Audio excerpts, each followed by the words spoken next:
ओम शांति। 29 जून 2026 के ईश्वरीय महावाक्य। पहले सुनते हैं मुरली के मुख्य पॉइंट्स। बाबा ने कहा, जो बच्चे अच्छे फूल हैं उनकी जरूर अच्छी खुशबू आएगी, वह सदैव खुश रहेंगे, औरों को भी आप समान फूल व परवाने बनाएंगे। पूरे परवाने वह हैं जो जीते जी मरते हैं, बलि चढ़ते हैं अथवा ईश्वरीय औलाद बनते हैं।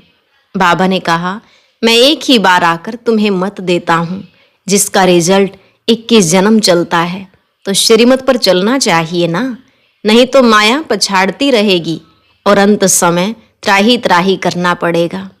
बाप बार बार समझाते हैं, बच्चे मंजिल बहुत भारी है, देह अभिमान छोड़ देही अभिमानी बनो। अब फालतू बातों में समय को व्यर्थ नहीं गवाओ। जब देही अभिमानी हो, किसको ज्ञान सुनाएंगे तो झट तीर लगेगा। और लास्ट में बाबा ने कहा, नींद को जीतने वाले बनो। दिन में तो सर्विस करनी है, क्योंकि तुम कर्म योगी हो, इसलिए रात को जागकर अपनी कमाई करो। जो बच्चे योग युक्त होंगे वही अंत समय मधुबन में बाप के पास भागे आएंगे, उन्हों को ही मदद मिलेगी। अब सुनते हैं महावाक्यों को विस्तार। मुरली का सार। मीठे बच्चे, अपने को आत्मा समझ आत्मा से बात करो तो फूल में खुशबू आती जाएगी, देह अभिमान की बदबू निकल जाएगी। प्रश्न, अपनी खुशबू चारों ओर फैलाने वाले सच्चे फूल व परवाने कौन हैं? उत्तर, सच्चे फूल वह जो अनेकों को आप समान खुशबूदार फूल बनाए। श्रीमत पर चल क्षमा पर जल मरने वाले, अर्थात पूरा पूरा बलिहार जाने वाले, जीते जी मरने वाले सच्चे परवानों की व ऐसे फूलों की खुशबू स्वतः ही चारों ओर फैलती है। गीत, महफिल में जल उठी क्षमा। ओम शांति। जैसे परवानों ने गीत सुना, परवाने कहो व फूल कहो, बात एक ही है। बच्चे समझते हैं हम सचमुच परवाने बने हैं या सिर्फ फेरी पहनकर चले जाते हैं। क्षमा को भूल जाते हैं। हर एक को अपने दिल से पूछना है कि हम कहाँ तक फूल बने हैं और ज्ञान की खुशबू फैलाते हैं। अपने जैसा फूल किसको बनाया है, यह तो बच्चे जानते हैं। ज्ञान का सागर बाप है, उनकी कितनी खुशबू है।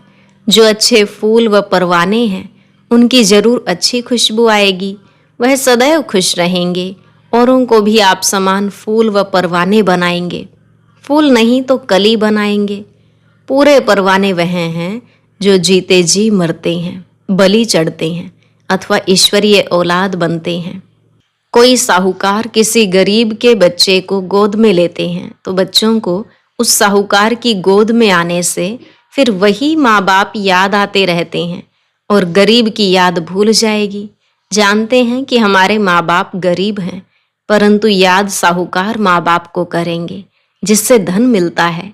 साधु सन्यासी आदि हैं, वह साधना करते हैं मुक्ति धाम में जाएं। सब मुक्ति में जाने लिए ही पुरुषार्थ करते हैं, परंतु मुक्ति का अर्थ नहीं समझते। कोई कहते हैं ज्योति ज्योत समाएंगे, कोई समझते हैं पार निर्वाण धाम जाते हैं। निर्वाण धाम में जाने को ज्योति में समाना या मिल जाना नहीं कहा जाता। तुम समझते हो हम दूर देश के रहने वाले हैं, इस गंदी दुनिया में रहकर क्या करेंगे। बच्चों को समझाया है, जब कोई से मिलो तो यह समझाना पड़े कि यह बना बनाया ड्रामा है। सतयुग त्रेता फिर संगम युग, यह भी समझाया है। सतयुग के बाद त्रेता का संगम होता है, वह युग फिरता है और यह कल्प फिरता है। बाप युगे युगे नहीं आते हैं जैसे मनुष्य समझते हैं। बाप कहते हैं, जब सब तमोप्रधान बन जाते हैं, कलयुग का अंत होता है, उस कल्प के संगम पर आता हूँ। युग पूरा होता है तो कलाएं कम होती हैं। यह तो जब पूरा ग्रहण लग जाता है तब मैं आता हूँ, मैं युगे युगे नहीं आता हूँ। यह बाप बैठ परवानों को समझाते हैं। परवानों में भी नंबरवार हैं, कोई तो जल मरते हैं, कोई फेरी पहनकर चले जाते हैं। श्रीमत पर तुम ही चल सकते हो। अगर कहाँ भी श्रीमत पर न चले तो माया पिछाड़ती रहेगी। श्रीमत का बहुत गायन है। श्रीमत भगवत गीता कहा जाता है। शास्त्र तो बाद में बैठ जिन्होंने बनाए तो उस समय बुद्धि रजो होने के कारण समझा कि श्री कृष्ण द्वापर में आया।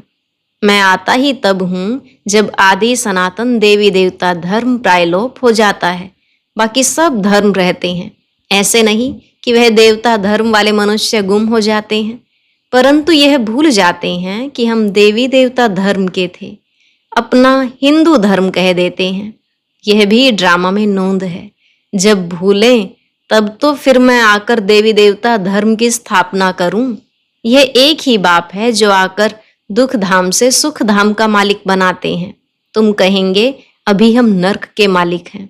दुनिया को तमो प्रधान तो बनना ही है। सब पतित हैं, तब तो पावन के आगे जाकर नमस्ते करते हैं। अब बाप कहते हैं श्रीमत पर चलो। जन्म जन्मांतर का बोझा सिर पर बहुत है, नहीं तो त्राही त्राही करना पड़ेगा। वह तो समझते हैं आत्मा निर्लेप है, परंतु नहीं, आत्मा ही सुख दुख देखती है। यह कोई समझते नहीं। बाबा बार बार समझाते हैं मंजिल बहुत भारी है। इस समय तुम पुरुषार्थ करते हो जबकि दुखी हो। जानते हो सतयुग में हम बहुत सुखी रहेंगे।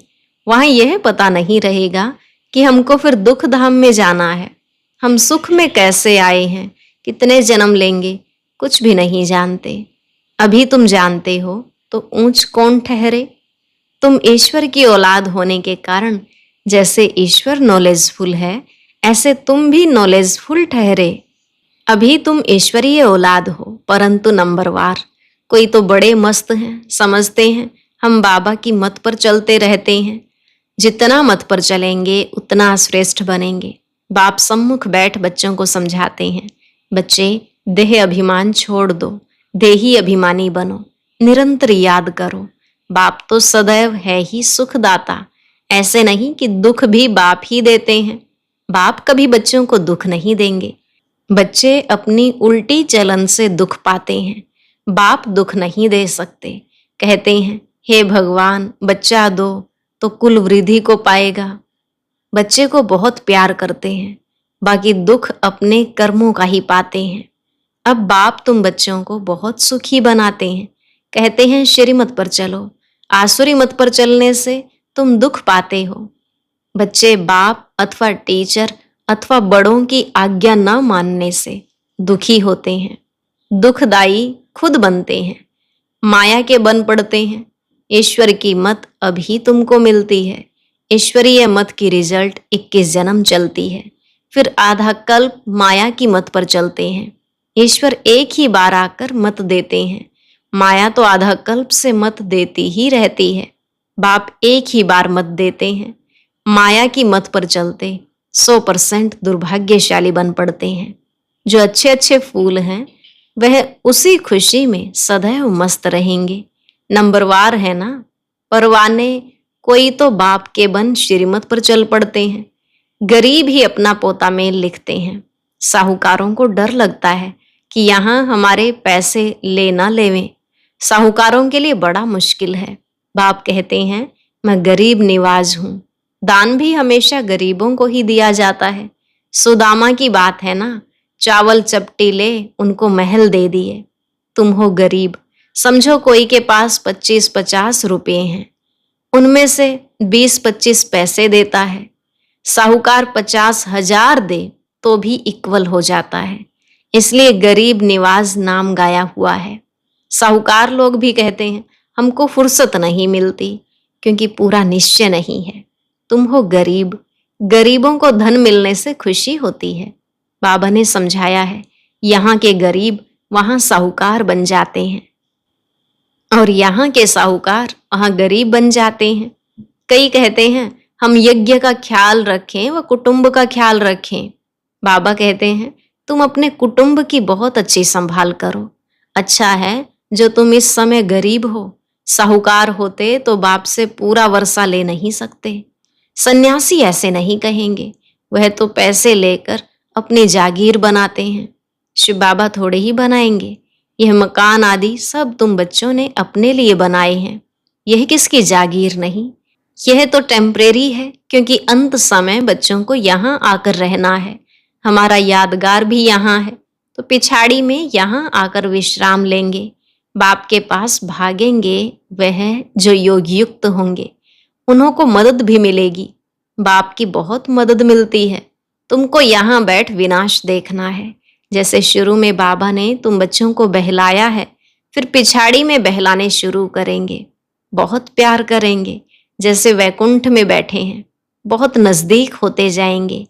यह तो समझते हैं कि हम यात्रा पर हैं, थोड़े समय के बाद विनाश होगा। तुम बहुत खुश हो जाएंगे। बस हम जाकर प्रिंस बनेंगे। किस्म किस्म के फूल हैं। हर एक बच्चे को समझना चाहिए मैं कितनी ज्ञान की खुशबू दे रहा हूँ, किसको ज्ञान और योग की शिक्षा देता हूँ। जो करते हैं वह अंदर प्रफुल्लित रहते हैं। बाबा जान सकते हैं कि ये किस अवस्था में रहते हैं। इनकी अवस्था कहाँ तक गैलप करेगी। गैलप उनकी करेगी जो परवाना बन चुका होगा। बाप समझाते हैं माया के तूफान तो बहुत आएंगे, उनसे अपने को बचाना है। अभी यह राजयोग परम पिता परमात्मा आकर सिखलाते हैं। परमात्मा आकर आत्माओं को समझाते हैं। आत्मा को ज्ञान है। मैं आत्मा अपने इस ब्रदर आत्मा को समझाती हूँ। जैसे परमात्मा बाप हम आत्मा बच्चों को समझाते हैं, हम भी आत्मा हैं। बाबा हमको सिखलाते हैं, हम फिर इन आत्माओं को समझाता हूँ। परंतु यह आत्मापन का निश्चय न होने से अपने को मनुष्य समझ मनुष्य को ही समझाते हैं। मैं परमात्मा तुम आत्माओं से बात करता हूँ, तुम आत्मा को सुनाते हो। ऐसे तुम देही अभिमानी होकर किसको सुनाएंगे तो वह तीर झट लगेगा। अगर खुद ही देही अभिमानी नहीं रह सकते तो धारणा करा नहीं सकते। यह बड़ी ऊंची मंजिल है। बुद्धि में यह रहना चाहिए कि हम इन ऑर्गन से सुनते हैं। बाप कहते हैं हम आत्माओं से बात करते हैं। बाबा का फरमान है अशरीरी बनो, देह अभिमान छोड़ो, मेरे को याद करो। यह बुद्धि में आना चाहिए। हम आत्मा से बात करता हूँ, शरीर से नहीं। भल फीमेल है, उनकी भी आत्मा से बात करते हैं।